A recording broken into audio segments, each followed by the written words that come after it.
You ready, Desiree? Good morning, everyone.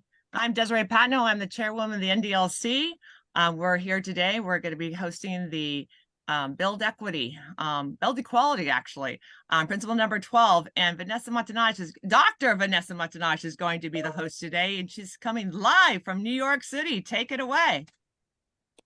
Good morning, good afternoon, everyone. Thank you so much for Building Equity, principle number 12. And this one is really near and dear to my heart because we get to talk about how we empower more women by building equity. We're going to be looking at one of the most viewed YouTube videos on women in leadership because it starts with that. How do we build that equity for a more equitable future? And empowering women and striving for equality is a journey filled with challenges and triumphs. In my daily life, I consciously work towards building a more inclusive workforce and world where women can thrive on equal playing field. This is a commitment that requires not only personal reflection, but also tangible actions that contribute to dismantling barriers. So I'm going to share some 3 principles after we see this video and get everyone on the leadership their thoughts as well, because these are amazing leaders that are on this call with us. So Desiree, if you could put that YouTube video, that would be amazing. Absolutely. Hang on. In the meantime, did you want to have anyone do some introductions on themselves while we queue it up? Yeah, let's start with Ms. Tammy Bonnell.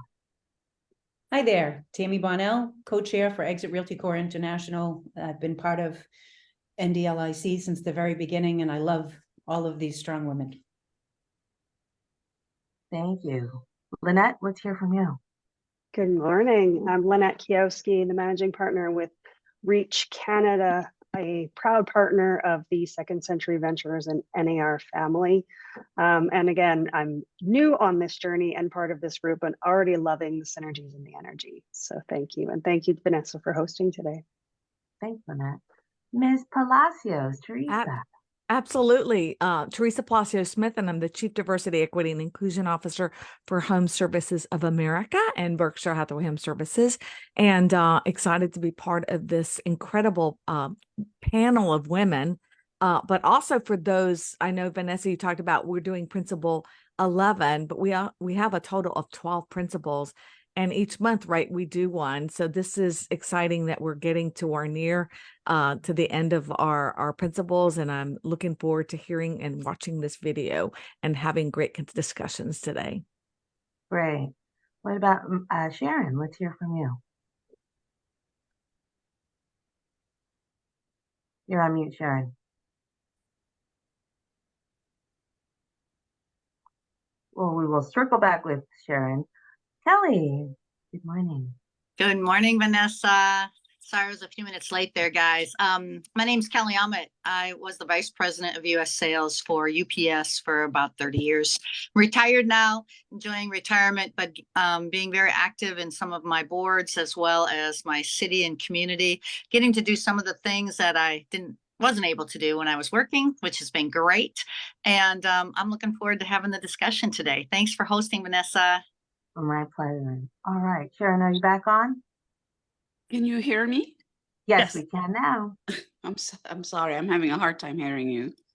I'm Sharon Levine. I'm a retired executive, retired from the federal government earlier this year. I was the director of the Office of Minority and Women Inclusion to the agency responsible for DEI in all aspects of the agency's business, as well as oversight of our regulated entities. And I'm now retired. I absolutely love retiring. I have been doing things that are of a lot of interest to me. I do look forward to these conversations that were truly scintillating and educational for me. And I look forward to hearing this discussion today. Thanks, Vanessa, for hosting. Thank you. All right. Ready to go? Yes, ma'am. Okay, let's do that. All right, ladies and viewers, this is a great video only because I wanted to share why we need to build that equity. And this is number 12, the end of the year. And I didn't know, I'm like, who is Larry McCraw? Well, she's a 30-year vet executive in technology and health. And now I believe she's retired. She's also part of NASDAQ. She was on their board, and she's also a venture capitalist. She sits on several boards, and she's an accomplished lady who really put a name for herself in health and technology, which is great, a STEM. So she's a STEM leader. But with that, I wanted to go ahead and really hear from everyone on the council one example of what they think of how can we build equity for women. So for me, I'm going to go ahead and start it out as I am hosting today.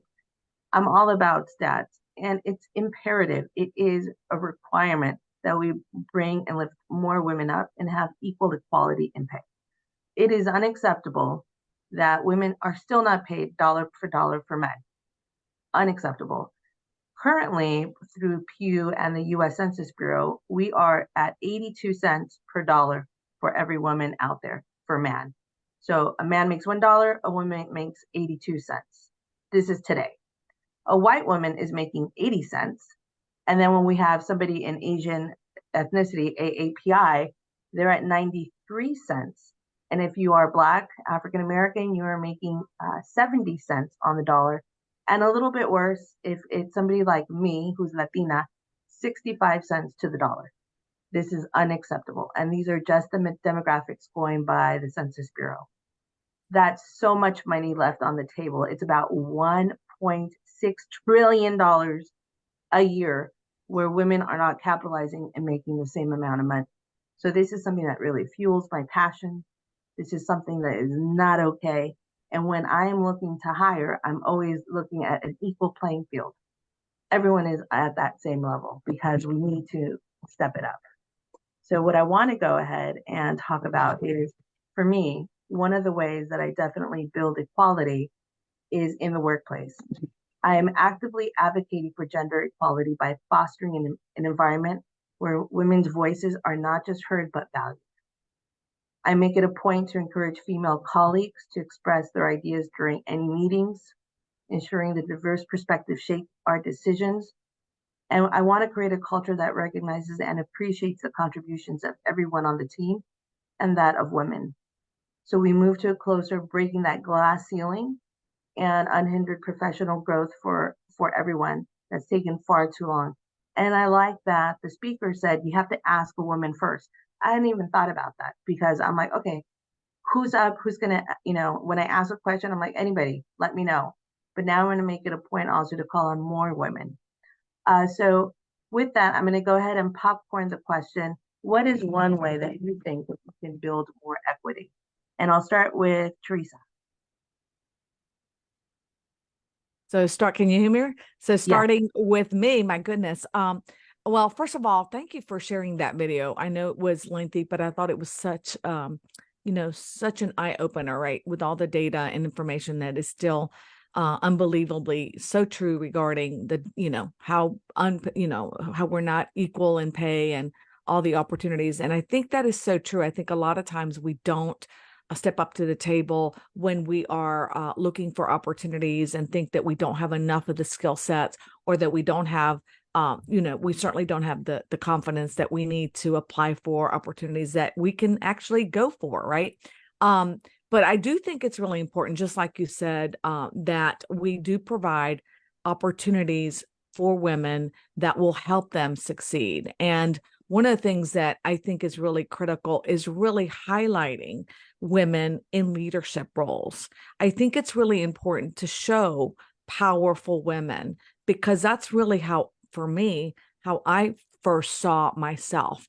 I saw myself in others, right? When I saw someone that I didn't believe I could be, but there they were doing something that really empowered me. And so making sure that we empower women by really promoting and also highlighting the skill sets and those individuals that really are in leadership roles. So, I mean, you all know I have a show called Women Who Lead, and it really is, for me, been one of the most exciting things that I've ever done, because I have had the opportunity to interview over 100 individuals through my show on women in leadership and some of the qualities and some of the things that they do in order to have gotten to the roles that they have been able to achieve. And we handle a lot of the questions that you are asking today through that show.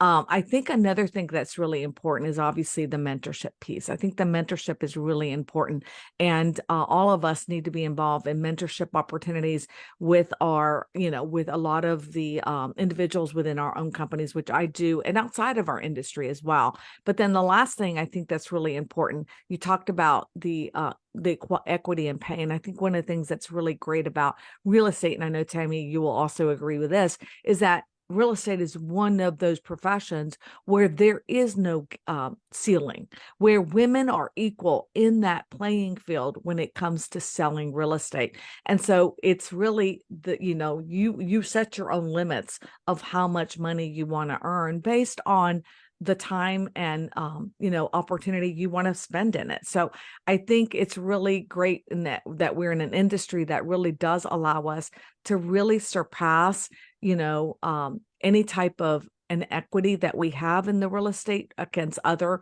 businesses or other areas. And exciting that we're able to continue our work in moving forward initiatives that really do promote women and also help in that equity side. But there is still a lack, there's no doubt, in opportunities for leadership as far as CEO roles. And again, I know, Tammy, you are one that is an exemplary example of someone who has really achieved a lot of success, specifically as far as being a leader in our industry and a CEO and chairwoman as well. Excellent point. And with that, Tammy, what is the stat of women in real estate? I believe it's higher than men, but I'm not 100% sure. And then I also want to hear your feedback, Tammy, as Teresa alluded, being that you are one of the highest ranking women in real estate, overseeing a large company as well. Your points. Well, I'm going to make a couple of points. First, 66% of people listing and selling real estate are female. And so unfortunately, when you get up to the executive part of that role, the numbers don't bear the same. Out of the top 100 companies in California, with 70% being female, only 14% of those broker owners are female. And so there's a missing link. And so I think that the most important thing from my standpoint, for sure, at our company, out of our top 19 executives, 13 are female. And it is the only company out there that has that. And it's because we found the best qualified person for the job, not the best man, woman, blue, purple, doesn't matter who's the best qualified person for the job, be ready to go forward. But I think the most important thing is giving people exposure to experiences. We invite the 20-somethings, 30-somethings, 40-somethings, 50-somethings, 60-somethings, 70-somethings, 80-somethings into the room so that they come to broker owner training, they come to meetings, and we invite them into the room so that they can have exposure to experiences to see who they can become. And then I think you have to take it a step further. We have to invite them in the room. We have to give them the opportunity for that exposure. But then we have to literally share with them what we see in them, who they can become. People become what we tell them they can be. And so if we can see a special gift in someone, we do it by doing personality profiles so we understand where their strengths are, doing a strength finder so they see that not everybody has the same strengths, but that doesn't mean that they're not cut out. Maybe somebody's better as a CFO than a CEO, right? Because they're better with numbers and better with the back room. But there's an opportunity for them and an opportunity for them to get that exposure. So invite them, give them that exposure, show them who they can become. But I think the other part of it is you've got to be an example. And if we don't have enough female leaders, or we don't have enough diverse leaders in our organization, we're missing out on getting to be an example for everybody, because they want to see that, oh, that's somebody that's like me. That's somebody that could be like me. I could do that. Look at what happened when Barack Obama was elected president, how emotional every person of color got of just seeing that's a barrier that just broke down. And I think we need to see the same thing with women, but we need to take a responsibility for inviting them into the room. And, a lot of times as a mentor, you pick those people, but then some people actually seek you out by you being an example. Absolutely. Those are excellent thoughts. What about you, Lynette? Yeah, thanks, Vanessa. So much to contemplate and think about, and just pulling all of the pieces together now from from the video, which was amazing. Thank you for sharing this, and super relevant based on a conversation I was just having the last couple of days. For exactly this reason, a peer and a colleague saying, I think I just need to ask, and somebody that I look up to and feel has been very accomplished, and literally put that on the table to say, like, I just think, I don't think I ask, right? And so I think it's relevant, and there's an awareness piece that I think is a missing element. And when I say awareness, it's within ourselves, but it's in the wider ecosystem as well. And so in the few short opportunities we've had to connect here, I think you're all starting to get a sense of sort of my view on a holistic environment, and it starts kind of at the beginning. And I talk a lot about my kids because I really feel that my most important job is mentoring my girls to be strong women. And so I loved sort of the 3-point components that the speaker pulled out, but I think it's a little inverted. I think we don't mentor women later in life. We need to start mentoring them early in life. And when I say early, I mean from the get-go, and start speaking to girls in the same way as we speak to boys, actually removing those gender imbalances that I think societally we don't even realize we're imparting on them. I remember when my youngest was, my oldest was 5 or 6 years old, a girlfriend of mine and I were raising our children who were the same age as single moms together. So she had a boy, I had a girl. We were out for a great walk one day in the park, and they each had a bike. And Connor says to his mom, "How come Dakota doesn't have one of these handbrakes?" And she said, "Well, that's a girl's bike. You have a boy's bike." And it's those little things that identify the differences that create those microcosmic little inequalities, right? That then perpetuate themselves into everything as we evolve. And so, I could go down this rabbit hole, but there are the endemic characteristics that men and women bring to the table. And in the workforce, they're absolutely critical to have that balance, but we need to nurture the balance. We need to nurture the context of balance and equality from the get-go. And so, when I think about sort of those three pieces, confidence, asking, and mentorship, I think we need to mentor kids, both men and women, from the very beginning, that this is an equal opportunity world. And we need to start doing it now, right? We are coming through a generation where that was very different, but we have an opportunity to now mentor a new generation who has access to a lot more information and gets to speed faster.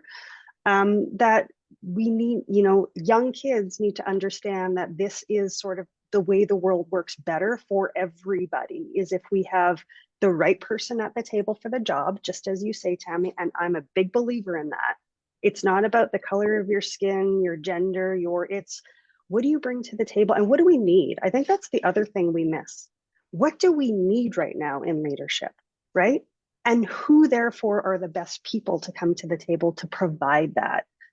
Who's the best group of people? It's not even just the individual, the person at the top, because no organization gets grown by one person. An organization is a collective of people. And so if we take more of that holistic view, begin at the beginning, mentor early, teach kids to ask for what they want equally from the very beginning, they grow that confidence so that when we get to this place to demonstrate leadership, et cetera, it's already kind of like baked in. Now, I know that's a long process, but I think that's where our bigger opportunities are for equality going forward, is to start sooner and be mindful and bring awareness to that culturally.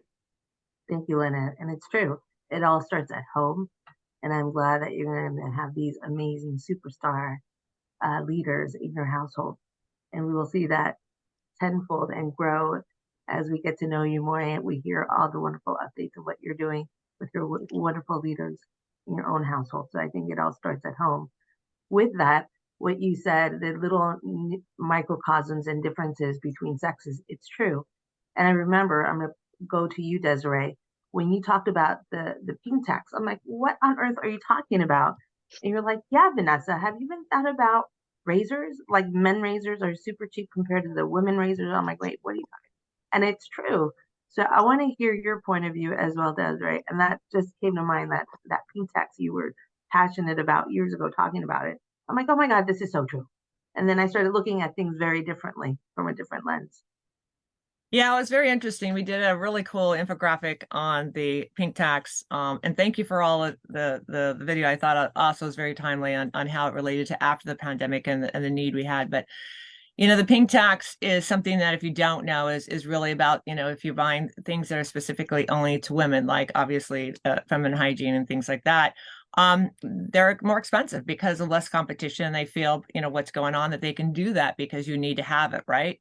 And so they came out with some laws finally to change that, to go through it. But if you think about just the cost of, take into the whole process of what you make, how many hours you're putting in and then also what the cost of your products to actually exist, right, to go through it. So that whole differential, the gap is even go stronger. So it's all about the data, which is we have to bring to see what the different levels are. And so that being said, we can champion the champion, and now you got Walmart and several other things saying this is a women-owned product. We can now see that someone actually behind it before, these big distributors. I think it's very valuable by having, certification saying that this is actually owned, operated, and managed by a women-owned business or a minority-owned business.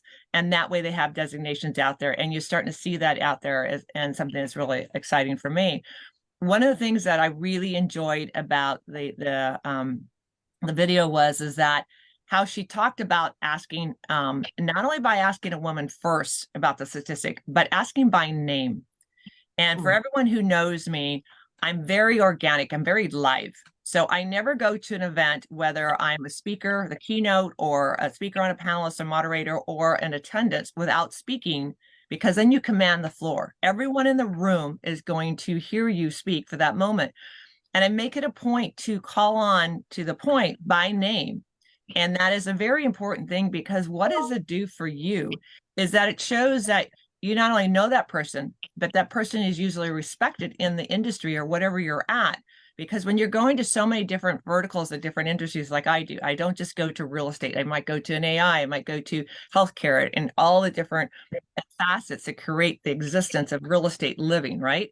And so they might not know me in that environment the first time, but now after doing it for decades, they all know me by name. And the idea is that you immediately get respected in that space, that, oh, they know who she is. Okay, well, then I'm going to go through it. So just like yesterday, when I was at the Opal event for the last 2 days, and the idea is that when someone hears that someone else knows you, they immediately gravitate to you. And so that being said, and they want to hear, oh my gosh, let me look you up. Oh, you're in LinkedIn. Oh, you have this and this and this. Those are the power, I think, by association. Because remember, association can bring you up and can bring you down. So when she went through that confidence and mentor that, that Lynette talked about at a very young age, if people can see you, especially women, in a room where there might be no female panelists, or very few, and most of the events I go to have less than 5% of women in the attendance, unless it's a real estate, and usually at the lower level real estate. When you go in there, especially if you're a woman, you sit up straight, you're louder, and you come in and you start addressing people by name, then people know that you have a presence. And I always make sure that I speak in the sense that everyone can relate to you, or they're like, what is she talking about? And when you bring it around, then the idea is that they really hone into it. So to me, it's seeing it live and actually talking about it, what makes a difference to me than trying to say, we can go with statistics, we can talk about information, we can read in a book. But when someone feels you versus then hears you and they can relate to it, to me, is a game changer. So I'm always like, I'll close with this. Yesterday I came in, and, I always go to the nines, like wherever event I go to, I try to get dressed up. It's my gig. And I always wear something I'm very passionate, because when I was a child, my parents didn't have a ton of money, and I got hand-me-downs.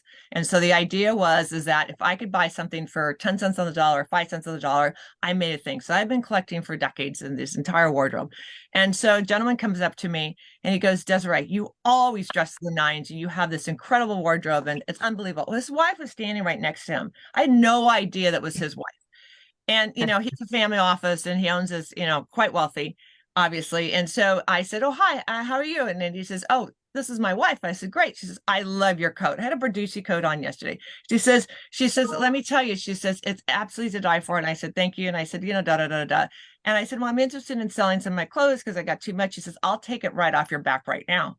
But the idea was, the reason I say that is that her connection to me, and I turned around and I said, it was worth coming to the event just to have that connection, that your size is basically my size, that you're going to want to buy some of my clothes. She said, "You're right." And every girl in the room came over and started talking to me because that connection immediately hit. So those are the kind of things I try to say. It's not about just the mentoring and the ask and the confidence, is how do you be relatable to someone in the room? That's a great point. And it was well worth it. Not only were you doing great networking, but also getting business out of it, which is what you do exceptionally well. Yeah. Sharon, also, I know you're recently retired, but I want to hear your points of view since you were the director of MWOP, right? Minority-owned businesses, not just here locally, but nationally. So you have a very different perception and point of view. I'd love to hear about it. What were your thoughts? This is this is an overwhelming topic for me because it has so many dimensions to it, and I'm not really sure where to start. And I know the context within which we are addressing this is what to do within organizations within the workplace to promote women and to promote equality of women. It strikes me that the onus is on women, as it is with minorities. The onus is always on the disadvantaged cohort or demographic to change their own situation, which is exhausting and can be exhausting, right? But I don't, in doing what we're discussing on a micro level, I don't think we should lose sight of the fact that what we're attempting to do is on an individual micro level, but we need to do this because the system that has been put in place, the foundation, the infrastructure that have been put in place, have created this inequality, right? And so while we're doing this individual work, we also need to be taking advantage of opportunities to essentially lobby, I think, from a policy perspective, to get laws changed. I mean, Desiree mentioned, where some laws were put into place to protect women. Why it's so hard to get the Equal Rights Amendment, approved after so many decades, I don't know. When it's proven that it's not just a women's issue. Equality of pay is not just a women's issue. It's a family issue because it has an adverse effect on the family. It has an adverse effect on the male partner within the household. And so I don't know what sort of lobbying we need to do or what sort of education we need to do in the broader scheme of things, but we have to find opportunities to do that, because we will continue from here to eternity to talk about what we need to do in the workplace on an individual level to promote women. Now, that said, from my experience, I believe that women need self-awareness training. And that is from the perspective from several different perspectives. One is from the perspective of understanding that as a woman, you are equally good, in fact, better than men in many instances, in being able to do a particular job or task. Women always come more prepared than men generally, but getting to women an understanding that women are not any lesser, right? Despite the fact that society tells us that we are, and all the laws and stuff that we have, will tell us that we're lesser, and we see it. What we see, it's weird, because what we see is that there's so few women in various industries, and because we see so few women, it sort of self-perpetuates that, well, women are not good enough to be in those areas, which is something we have to really get rid of. But but women need to become self-aware in so many aspects. One is, what is their value as a woman, which is not any different from their value as a human being, right? We shouldn't differentiate between the two. But women bring something to the table that men don't necessarily bring. And I think in understanding that, we can help women to position themselves to become more suitable for leadership positions. The other thing that I think women need to be trained in is to develop an understanding that just because you're becoming a leader and you are a leader, it doesn't mean that you have to do it in men's pants, basically. You don't have to take on the aura of being a man, right? And I know that that is a common occurrence because I've seen it in law firms. I've worked in large law firms, and to be successful, you have to kind of play the guy. But women shouldn't have to do that. It's an uncomfortable role to play. And what I find is that when women do that, when they assume the mantle of a male mantle, that they lose that specialness that I think a woman brings to the table. And women need to be aware of that. It's very hard, obviously, when you're balancing so many different things in your life and you're juggling balls, and at work you have to be one way, and then you go home and you have to be another way, and whatever. So which way are you, right? You sort of lose your identity. But we need to emphasize to women that you don't have to be a man. You don't have to lose that womanness, whatever it is, in being a leader, because in maintaining that, it helps other women see that there is value in and of itself in being a woman. I could go on and on. I won't. Thank you, Sharon, for sharing your wonderful points of view. Well noted, and I think we all agree with them as well. Kelly, you also just retired, and you are definitely in a male-dominated industry. We want to hear your points of view because you were an executive there, and you bring so much value. So what were your thoughts, Kelly? You're on mute. I mean, everyone here has said so many important, have made so many important comments. And when I look at these three, I couldn't agree more with, some of, what Lynette said and what Sharon said. I mean, we have to do things for women, but honestly, we can't forget men. And that goes down to girls and boys, as Lynette said, doing it early in life, making sure people understand it's the balance that's good. It's not one over another. It's the balance that's good. And I struggled. I mean, yeah, I was the only woman in the room almost all the time. And transportation is still male dominated. It's not like real estate. It's not like nursing. It's not like banking. It is a bunch of men who started out as truck drivers and got promoted up the ranks, right? And through the years, I think UPS has tried really hard with diversity programs and trying to promote people to get a balance. And I would still tell you, it's still out of balance, because from the bottom up, the pool that we typically chose from are male truck drivers. That's how you got promoted. It was internal promotion at UPS, like it is kind of in the government. It starts at the bottom.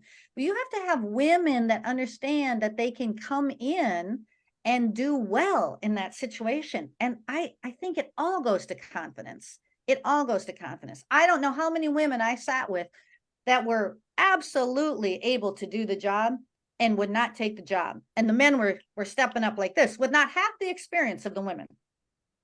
Some of that we bring upon ourselves because we don't want the extra hours. We don't want the relocations necessary. We don't want to work on the front line in the hubs.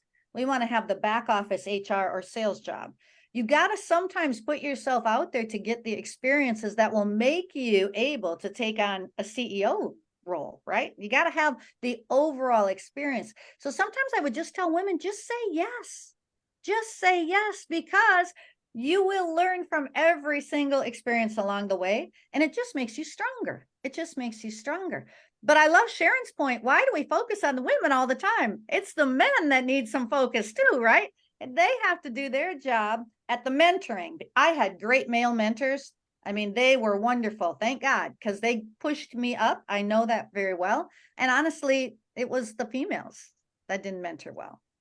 The females were the ones that felt competition, that felt that they should have the job because there's limited jobs. So women do it to other women sometimes too. So it's a complicated issue. That's all I got to say. But the one thing for me that's really easy is the pay piece.